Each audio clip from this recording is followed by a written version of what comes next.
Kumarapuram station என்ற ஒரு கதை. ஆளே வராத ஒரு சின்ன ரயில்வே ஸ்டேஷன். ஒரு நாளைக்கு 2 பேசஞ்சர் ட்ரெயின் வந்து நிற்கக்கூடிய ரயில்வே ஸ்டேஷன். அங்கிருந்து கோயில்பட்டிக்கு வரக்கூடியவர்கள் அதிகபட்சம் 10 பேர் வந்தாலே அதிகம். அந்த ரயில்வே ஸ்டேஷன், அந்த ரயில்வே ஸ்டேஷனுக்கு ஒரு ஸ்டேஷன் மாஸ்டர், அவருக்கு ஒரு ஃப்ரெண்டு.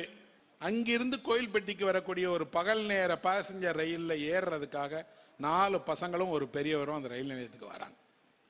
இந்த பசங்க ஏறி ரயிலில் உட்கார்ந்த உடனே ரயிலில் ஒருவர் வர்றார். அவர் அழகான ஒரு கதாபாத்திரம்.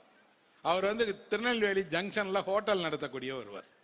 அவர் திருநெல்வேலியிலேருந்து இந்த ட்ரெயின் போகிற மதுரைக்கு இடையில் வழியில் கொண்டு போகிறதுக்கு சாப்பிட்றதுக்கு அவ்வளவு பலகாரங்கள், பண்டங்கள், காஃபியெல்லாம் கொண்டு வருவார். அவர் இந்த பசங்களை கேட்குறாரு, என்ன அப்படின்னா, எதுக்குடா பசங்களை நீங்கள் வந்திருக்கிறீங்க அப்படின்னு. கோயில்பட்டியில் ஒரு ஸ்கூல் இருக்குது, அந்த ஸ்கூலில் சேர்ந்து 7ஆம் வகுப்பு சேர்க்கறதுக்காக போகிறோம் அப்படின்னு. அந்த பசங்களுக்கு ஆங்கிலம் தெரியாது. அதனால கிராமத்தில் ஒரு ஆசிரியர் ஆங்கிலம் சொல்லி கொடுத்து அவர்களை ஆங்கிலம் படிக்கிற பள்ளிக்கு கூட்டிட்டு போறார்.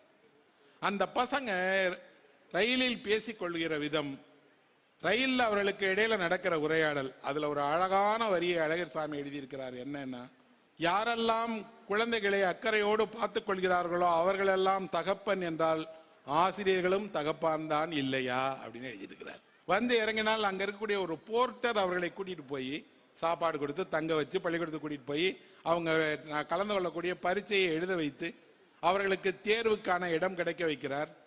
தேர்வு எழுதுகிறார்கள். ஆங்கிலத்தில் தேர்வு. இந்த பசங்க படித்ததெல்லாம் எழுதிடுறாங்க. ஆனால் ஆச்சரியமான ஒரு விஷயம் இருக்கு. என்னன்னா, இந்த பள்ளிக்கூடத்தினுடைய தலைமை ஆசிரியர் தான் இவர்கள் ரயிலில் பார்த்த ஒருத்தர். இவங்களை பக்கத்தில் உட்கார்ந்து ரயிலில் பார்த்துட்டு வந்த ஒருவர். கதை அதுவல்ல.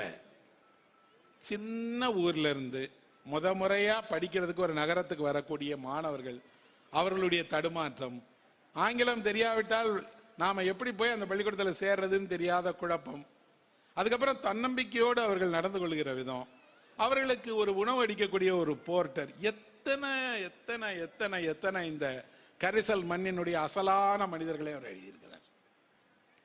இதுல ஒருத்தர் ஒரு பெரிய ரயிலில் இவங்களுக்கு எதிர் சீட்ல உட்காந்துட்டு வந்தார் இல்லையா, அவர் சொல்றாரு, பசங்களா நீங்கெல்லாம் படிச்சு காலேஜுக்கு வந்தா திருநெல்வேலிக்கு வந்துருங்கடா, ஏன் ஹோட்டல்ல சாப்பாடு போடுறேன்டா அப்படின்னு.